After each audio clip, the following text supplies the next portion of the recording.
Hi കൂട്ടുകാരെ, പുതിയൊരു വീഡിയോയിലേക്ക് എല്ലാവർക്കും സ്വാഗതം. അങ്ങനെ അനുഭവം വന്ന പാടെ തന്നെ വിനയൻ്റെ കാര്യങ്ങളാണല്ലോ പറയുന്നത്. അപ്പോൾ അനുപമ ഇക്കാര്യങ്ങളൊക്കെ പറഞ്ഞിട്ട് പറയാണ്, ഇതെന്താ ഞങ്ങൾ വിനയൻ്റെ അമ്മയെ അപമാനിച്ചു എന്ന പേരിലാണോ ഇപ്പം നീ ഇങ്ങനെ സംസാരിക്കുന്നതെന്ന് അമ്പിളി പറയാനായിട്ട്. അപ്പോൾ അത് കേൾക്കുന്ന അനുപമ പറയാണ്, നിങ്ങൾക്ക് അപമാനിച്ചു എന്നൊരു തോന്നൽ ഉണ്ടായിട്ടാണല്ലോ നിങ്ങൾ അങ്ങനെ പറഞ്ഞത്. അപ്പോൾ ദാസും രഘുവും പരസ്പരം അങ്ങോട്ടും ഇങ്ങോട്ടും നോക്കുന്നുണ്ട്. ആ സമയം രഘു പറയാണ്, സംഭവം ഞങ്ങളുടെ കയ്യിൽ നിന്ന് അങ്ങനെ ഒരു തെറ്റ് പറ്റി, അതുകൊണ്ട് ഞങ്ങൾ മാപ്പ് പറഞ്ഞോളാം എന്ന് പറയട്ടോ. ഇതേ സമയമാണെങ്കിലോ, ചേച്ചി ഞാൻ അക്കാര്യത്തെക്കുറിച്ച് സംസാരിക്കാനല്ല വന്നത്, വിനയൻ്റെ കാര്യത്തിലൊരു തീരുമാനം എടുക്കണം. അത് നല്ല കാര്യം തന്നെ. വിനയനെ എങ്ങനെയെങ്കിലും നാട്ടിലോട്ട് എത്തിക്കാൻ നോക്കി, അത് നന്ന്. അപ്പോൾ ദാസ് പറയണേ, എനിക്ക് അവിടെ വേണ്ടപ്പെട്ട ആളുകളുണ്ട്, ഞാൻ എന്തായാലും അന്വേഷിച്ചിട്ട് കാര്യങ്ങൾ പറയാതെ ചെയ്യാന്നൊക്കെ പറയണേ. ചിരു എന്തായാലും ആ അമ്മക്ക് മനസ്സമാധാനം കിട്ടാൻ 2 ദിവസം അങ്ങോട്ടേക്ക് പോയിരിക്കുക എന്നുള്ളത് മാത്രമേ ഉള്ളൂ എന്നൊക്കെ ഇങ്ങനെ പറയുന്നുണ്ട് കേട്ടോ. അങ്ങനെ ഇതൊക്കെ കേട്ടിട്ട് അവിടെ അത് നിൽക്കട്ടെ, ആ കാര്യം പറയാനല്ല ഞാൻ വന്നത്. അപ്പോൾ ഉടനെ ദാസ് പറയണേ, പിന്നെ എന്ത് കാര്യം പറയണം, ഇനി ഒന്ന് പെട്ടെന്ന് പറ, എനിക്കൊരു സ്ഥലം വരെ പോകാനുണ്ട്, എന്താണെങ്കിൽ മോള് പറ എന്ന് പറയട്ടെ. അപ്പോൾ അനുപം പറയണേ, ഞാൻ അച്ഛൻ്റെ കാര്യത്തെ തീരുമാനം എടുക്കാനാണ്. അച്ഛനെ നിങ്ങളിപ്പോൾ പാതി വഴിയിൽ ഇട്ട് പോകുന്നത് ശരിയല്ലല്ലോ. നിങ്ങൾ എന്ത് പരിപാടിയാണ് ചെയ്തത്? അച്ഛനെ അവിടെ ഇട്ട് പോരേണ്ട ആവശ്യം നിങ്ങൾക്ക് ഉണ്ടല്ലോ. ഇനി ആദിൽ എന്ന് പറയുന്നവനെ കുറിച്ച് നിങ്ങൾ എന്ത് തീരുമാനമാണ് എടുക്കാൻ പോകുന്നത്? അപ്പോൾ അത് കേട്ടോടെ തന്നെ അനു, നീ എന്താ ഇങ്ങനെയൊക്കെ സംസാരിക്കുന്നത്? അതെ, നിങ്ങൾ എന്ത് തീരുമാനം എടുക്കുന്നത്? അച്ഛന് യാതൊരുവിധ ഉപദ്രവവും അവനെ കൊണ്ട് ഉണ്ടാവാൻ പാടില്ല. അതെന്താ അനു നീ ഇങ്ങനെയൊക്കെ പറയുന്നത്? ഞങ്ങൾ ഒരിക്കലും അച്ഛനെ ഉപദ്രവിച്ചിട്ടില്ലല്ലോ. അച്ഛനെ ഞങ്ങൾ ഒരുപാട് തവണ വിളിച്ചിട്ടും ഞങ്ങളെയൊക്കെ വലിയ വാക്ക് അതിൻ്റേതാണ് എന്ന് പറഞ്ഞു. നിന്നോട് ചീര് പറഞ്ഞില്ലേ? ചീര് പറയേണ്ട ആവശ്യമില്ല. ലൗഡ് സ്പീക്കറിലിട്ട് എല്ലാ കഥകളും ഞാൻ കേട്ടു. അതുകൊണ്ട് എനിക്ക് കൂടുതലൊന്നും പറയാനില്ല. അച്ഛൻ്റെ ഉപദ്രവം അവനെ കൊണ്ട് ഉണ്ടാവരുത് എന്ന ഉറപ്പ് എനിക്ക് തരണമെന്ന് പറയട്ടോ. അത് കേൾക്കുന്നതിനോടുകൂടി ഇവർക്ക് ഉത്തരമില്ല. പിന്നീട് കാണിക്കുന്നത് ഭാനുമതിയമ്മയാണ് കേട്ടോ. ഭാനുമ്മ ഇങ്ങനെ ഡ്രസ്സൊക്കെ പാക്ക് ചെയ്യണം. അപ്പോൾ അനുപമ കുളിച്ച് വരണം. അപ്പോൾ അനുപമ ചോദിക്കുക, ഭാനുമ്മ ഇങ്ങോട്ടാ? അതെ, എൻ്റെ മകന് സുഖമില്ല, അവന് അറ്റാക്ക് വന്നിരിക്കുന്നു, അവന് ഓപ്പറേഷൻ തിയേറ്ററിലോട്ട് കയറ്റാൻ പോവാണ്, നാളെയാണ് അവൻ്റെ ഓപ്പറേഷൻ എന്നൊക്കെ പറഞ്ഞ് വിളിച്ചിരുന്നു. ഇതെങ്ങനെ ഭാനുമ്മ അറിഞ്ഞു? അതെ, ഇനി കുളിക്കുന്ന സമയം നിൻ്റെ ഫോണിലോട്ട് ഒരു കോള് വന്നു, അപ്പോൾ ഞാനത് എടുത്തു, അത് എൻ്റെ മരുമകൾ തന്നെയായിരുന്നു, ഇവരെ അറിയിക്കാൻ എന്നെ വിളിച്ചതാണ് എന്ന് പറഞ്ഞിട്ട് ഇത് കേൾക്കുന്നതിനോട് കൂടി അനുപമ പറയും, ഞാനൊന്ന് അന്വേഷിച്ച് നോക്കട്ടെ എന്നാ പറഞ്ഞിട്ട് ഭാനുമ്മ സാധനങ്ങൾ എടുത്ത് വെച്ചോളൂ എന്നൊക്കെ ഇങ്ങനെ പറയണം. അങ്ങനെ ഭാനുമ്മ സാധനങ്ങൾ എടുക്കുകയാണ്. അനുപമ അതൊക്കെ അന്വേഷിച്ച് വന്നതിന് ശേഷം അനുപമ പറയണേ, ഈശ്വര ഞാൻ അറിഞ്ഞു, നാളെയാണ് ഓപ്പറേഷൻ, എന്തായാലും പേടിക്കാനൊന്നുമില്ല, പക്ഷെ ആളെ അവസ്ഥ ഗുരുതരമൊന്നുമല്ല, പെട്ടെന്ന് ഇത് ബ്ലോക്ക് റിമൂവ് ചെയ്തത് നല്ലതാണെന്ന് പറഞ്ഞിട്ടാണ് നാളെ ഓപ്പറേഷൻ നടത്തുന്നത്, പേടിക്കണ്ട എന്നൊക്കെ പറഞ്ഞ് ഭാനുമ്മയെ സമാധാനിച്ച് കുറച്ച് ക്യാഷ് കയ്യിൽ വെച്ച് കൊടുക്കുന്നുണ്ട് കേട്ടോ. അപ്പോൾ ഭാനുമ്മ പറയണേ, എനിക്ക് ക്യാഷ് ഒന്നും വേണ്ട മോളെ, എന്തിനാ എനിക്ക് ക്യാഷ്, ബസ്സിനുള്ള ക്യാഷ് മാത്രം മതി, അത് കയ്യിൽ ഇരുന്നോട്ടെ എന്ന് പറഞ്ഞിട്ട് ഞാൻ എന്തായാലും സുശീലയുടെ അടുത്ത് പോയിട്ടേ പോവുക, അവിടെയാണ് എൻ്റെ മരുന്നിൻ്റെ ഡോക്യുമെൻറ്റ്സ് ഒക്കെ ഇരിക്കുന്നത്, അവിടെ പോയിട്ട് അതൊക്കെ എടുക്കണമെന്ന് പറയുകയാണ് കേട്ടോ. ഓ ശരിയായിക്കോട്ടെ എന്നും പറഞ്ഞു വിടുന്നു. എന്നാൽ ഈ സമയം ഇപ്പുറത്ത് ഇങ്ങനെ സച്ചി ഈ പെണ്ണ് കാണാൻ വേണ്ടി സൗഭാഗ്യയുടെ വീട്ടിലോട്ട് പോയിരിക്കുകയാണ്. അപ്പോൾ ഗോകുല് പറയുന്നുണ്ട്, ഇതന്നെയാണോ സൗഭാഗ്യയുടെ വീട്?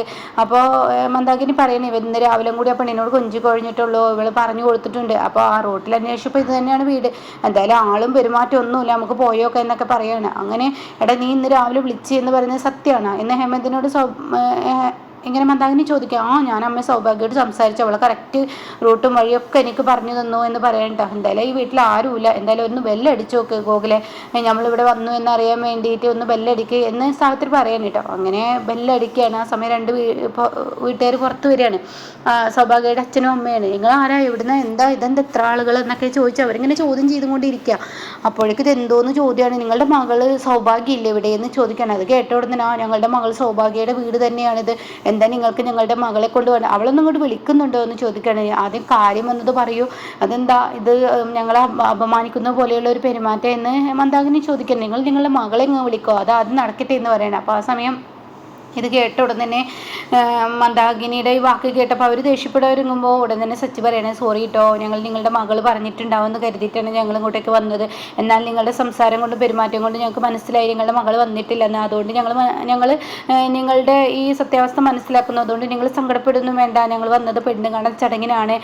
അത് കേട്ട ഉടനെ, ഓ പെണ്ണുകാണൽ ചടങ്ങിനാണോ, എന്നാൽ നിങ്ങളോട് അകത്ത് കയറിയിരിക്കുക എന്ന് ഞങ്ങൾക്ക് പറയാൻ കഴിയില്ല, കാരണം നിങ്ങളുടെ മകൾ എവിടെ, അവർ വിളിക്ക് എന്ന് പറയുന്നുണ്ട്. അപ്പോഴാണ് പറയുന്നത് അകത്ത് കയറിയിരിക്കാൻ പറ്റില്ല, കാരണം അവൾ എവിടെയെന്ന് അവളോട് തന്നെ ചോദിച്ചു നോക്ക്, നിങ്ങളെങ്ങനെയാണ് അവളെ എവിടെയെന്നുള്ളത് അറിഞ്ഞത് അവരോട് ചോദിക്കുമെന്ന് പറയട്ടെ. ഇത് കേൾക്കുന്ന ഇവർ യാതൊരു ലോജിക്കും ഇല്ലാതെ സംസാരിക്കുന്ന എന്ന ലെവലിൽ ഇങ്ങനെ നിൽക്കുകയാണ്.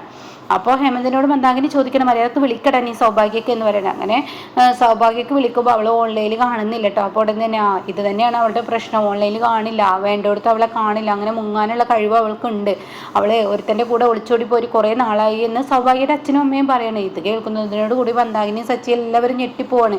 അപ്പോൾ അവൾ ഇങ്ങനെയൊക്കെയാണ്, ഇവിടെ പലവരും ക്യാഷും ചോദിച്ചിട്ടൊക്കെ വരുന്നുണ്ട്, അവൾ ഇന്ന് വരും നാളെ വരും എന്ന് പ്രതീക്ഷ ഇവിടെ തരുന്നുണ്ട്, പക്ഷേ ഇവിടോട്ട് വന്നിട്ടില്ല, ഞങ്ങൾ വേണമെങ്കിൽ ഞങ്ങളുടെ മര്യാദക്ക് നിങ്ങൾ അകത്തോട്ട് വിളിക്കാൻ ചായ തരാം ഒക്കെ ചെയ്തു തരാം, പക്ഷേ സൗഭാഗ്യം എന്ന് പറയുന്ന അവളെ കുറിച്ച് ഞങ്ങളോട് ചോദിക്കണ്ട, അവളെ കുറിച്ച് ഞങ്ങൾക്കൊന്നും അറിയില്ല എന്ന് പറയണ്ട. അതോടുകൂടി മന്ദാകിനി പറയണേ, ഇനി ഇവിടെ നിൽക്കണ്ട സച്ചി, ഇതുപോലെ നിങ്ങളൊന്നും നാറാൻ നിൽക്കണ്ട, പെട്ടെന്ന് പോരെ, ഇവിടെ നിന്നിട്ട് നാറ്റക്കേസാണ് ഇത് എന്നൊക്കെ പറഞ്ഞിട്ട് മകനെയും വിളിച്ചിട്ട് അവിടെ നിന്ന് പോവുക. അപ്പോൾ ഗോകുല് പറയുന്നത് സൗഭാഗ്യം സൗഭാഗ്യം എന്ന് പറയുമ്പോഴേ ഹേമന്ത് പറയാ സൗഭാഗ്യം സൗഭാഗ്യം എന്നിങ്ങനെ പറയുമ്പോൾ ഗോകുൽ പറയണേ, നീ നിർത്തിക്കാടാ, നിൻ്റെ ഒരു സൗഭാഗ്യമല്ല നിനക്ക് ദൗർഭാഗ്യമാണ് എന്നൊക്കെ പറഞ്ഞിട്ട് വിളിച്ച് ഊട്ടിക്കൊണ്ട് പോവാണ് കേട്ടോ. എന്നാൽ ഈ സമയം സുശീലയുടെ അടുത്തോട്ട് വനമ വരുന്നത് കാണുമ്പോൾ, ഓ നിങ്ങളിവിടെ വന്നോ, നിങ്ങൾ ആ പെണ്ണ് അടിച്ചു വിട്ടോ എന്നൊക്കെ ചോദിക്കുകയാണ്.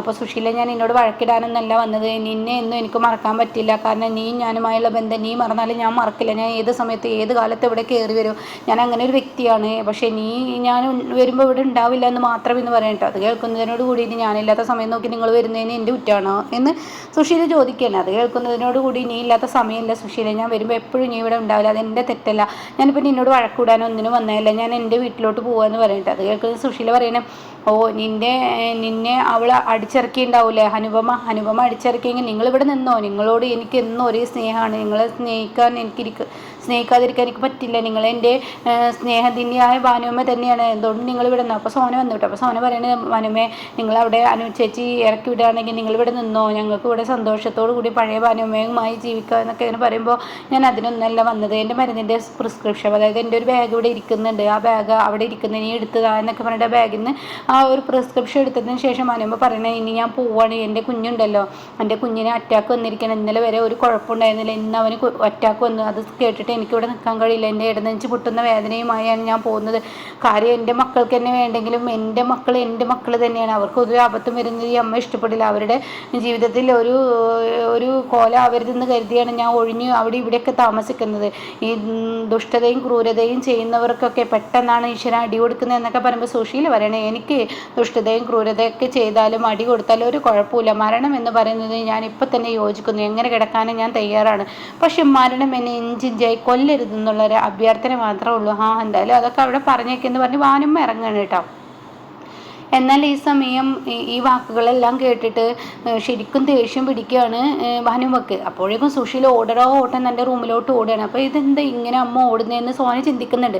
അതിന് സുശീല വേഗം സുകുമാരിക്ക് വിളിക്കുകയാണ്. സുകുമാരിയാണെങ്കിലോ, നിങ്ങൾ എൻ്റെ അടുത്ത് 10 ലോട്ടറി എടുക്കുമോ എന്നൊക്കെ ചോദിക്കുകയാണ്, 10 പേരെ ചേർക്കുമോ എന്നൊക്കെ ചോദിക്കുക. അതൊക്കെ ഞാൻ ചേർക്കാം, ഞാൻ പറഞ്ഞൊന്ന് കേൾക്ക്, ഇന്ന് ഞാൻ പറഞ്ഞില്ല അവളുടെ വീട്ടിൽ അനുപമയുടെ വീട്ടിൽ ഇന്ന് ആരും തന്നെ ഇല്ല, അവൾ ഒറ്റക്കാണെന്ന് അവിടെ താമസിക്കുന്നത്. അപ്പോൾ അതിനിടയ്ക്ക് ഇങ്ങനെ സോന ചോദിക്കുന്നുണ്ട് കേട്ടോ, അനു ചേച്ചിയുടെ അടുത്ത് ആരാന്നും ചോദിക്കുന്നുണ്ട്. അപ്പോൾ ഇവളെന്തായാലും പോയിട്ടുണ്ട്, ചീരു എന്തായാലും പോയിട്ടുണ്ട്, അവൾ ഒറ്റക്കാണ്, ഇന്നും നാളെ ആരും ഉണ്ടാവില്ല എന്നൊക്കെ ഇങ്ങനെ പറയുന്നുണ്ട് കേട്ടോ. ചീരു ചിലപ്പോൾ ഇന്ന് വരുമോന്നും പറയാൻ പറ്റത്തില്ല, അവൾ എന്തായാലും ഒറ്റക്കാണെന്ന് പറഞ്ഞിട്ടാണ് പോകുന്നത്. അത് കേൾക്കുന്ന സുശീലക്ക് ഭയങ്കര സന്തോഷമാണ്. അങ്ങനെ സുകുമാരിക്ക് വിളിക്കുന്നത്, സുകുമാരിയോട് പറയണേ, അതിന് പറ്റിയ അവസരമാണ്, നീ എന്തായാലും ഒരു പണി ചെയ്യും, ഇന്ന് അവളുടെ വീട്ടിൽ ആരെങ്കിലും കയറ്റാൻ പറ്റുമോ, അതിന് പരിചയപ്പെട്ട ഒരാൾ വേണ്ട, ആ വീട്ടിൽ ആരെങ്കിലും കയറിപ്പോണ്ടെങ്കിലല്ലേ എനിക്ക് കയറ്റാൻ പറ്റുള്ളൂ, അതൊക്കെ ഞാനൊരു ഉപായം പറഞ്ഞു തരാം, നീ അതുപോലെ ചെയ്യും, ഒരാളെ വിളിച്ച് കയറ്റ് എന്ന് പറയുമ്പോൾ, ഓ എൻ്റെ സുശീല നിങ്ങൾക്ക് ഇത്ര വലിയ ബുദ്ധിയാണെന്ന് ഞാൻ അറിഞ്ഞില്ല. അപ്പോൾ ഇതെല്ലാം പ്രതിഭ കേട്ടിരിക്കുകയാണ് കേട്ടോ. അങ്ങനെ സുശീല മനസ്സമാധാനത്തോടു കൂടി ഫോൺ കട്ട് ചെയ്യുമ്പോൾ വനുമ്പോൾ പോകുന്ന വഴിക്ക് സോനയോട് ചോദിക്കുന്നുണ്ട് പ്രതിഭ എവിടെയെന്ന്. അപ്പോൾ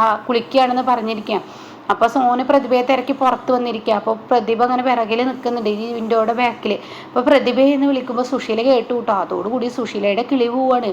എന്നിട്ട് പ്രതിഭ, നീ എന്താ ചെയ്യുന്നത്, നീ കുളിക്കാന്ന് കരുതിയിട്ട് ഭാനുമ്മ വന്നപ്പോൾ നിന്നെ വിളിച്ചില്ല, ഭാനുമ്മയുടെ മകന് സുഖമില്ലാതെ ഭാനുമ്മ പോവാണോ എന്നൊക്കെ ഇങ്ങനെ പറയുമ്പോൾ പ്രതിഭ ഇത് കേട്ട ഷോക്കിലാണ്. അപ്പോൾ സുശീലയാണെങ്കിൽ ഈശ്വര ഇതെല്ലാം അവൾ കേട്ടല്ലോ, ഇനിയിപ്പോൾ എന്താ ചെയ്യാന്നുള്ള ആ ഒരു ലെവലിൽ സുശീല നിൽക്കുകയാണ് കേട്ടോ. താൻ മറച്ചു വെച്ചിരിക്കുന്ന ഈ കാര്യം അത് അവൾ അറിഞ്ഞല്ലോ, ഇനിയിപ്പോൾ എന്താ ചെയ്യുക എന്ന് ആ തലചൊറിഞ്ഞ് നിൽക്കുന്ന ആ ഒരു നിൽപ്പാണ് കേട്ടോ.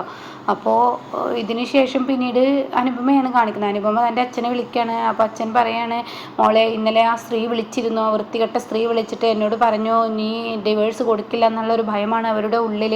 അപ്പോൾ ഞാൻ അവരോട് ഇങ്ങനെയൊക്കെ പറഞ്ഞു, എൻ്റെ അച്ഛ ഞാൻ അവർക്ക് ഡിവേഴ്സിന് മുന്നേ തന്നെ അവരുടെ മകനെ ഞാൻ വിട്ടുകൊടുക്കാം, നാളെ തന്നെ അവർ വേറൊരു മരുമകളെ കൊണ്ടുവരട്ടെ, എന്നിട്ടൊരു പാഠം പഠിപ്പിക്കട്ടെ ആ മരുമകൾ, അങ്ങനെയെങ്കിലും അവരുടെ ജന്മം ഒന്ന് നേരായെങ്കിൽ എന്നിങ്ങനെ അനുഭവം പറയുന്നുണ്ട് കേട്ടോ. അപ്പോൾ ഇങ്ങനെയൊക്കെയുള്ള ഒരു എപ്പിസോഡാണ് ഇന്ന് വന്നിരിക്കുന്നത്. അപ്പോൾ എന്തായാലും പ്രതിഭ പറഞ്ഞതുകൊണ്ട് തന്നെ ഇനി രക്ഷിക്കാൻ രക്ഷകനായ ഇന്ദ്രൻ തന്നെ എത്തും.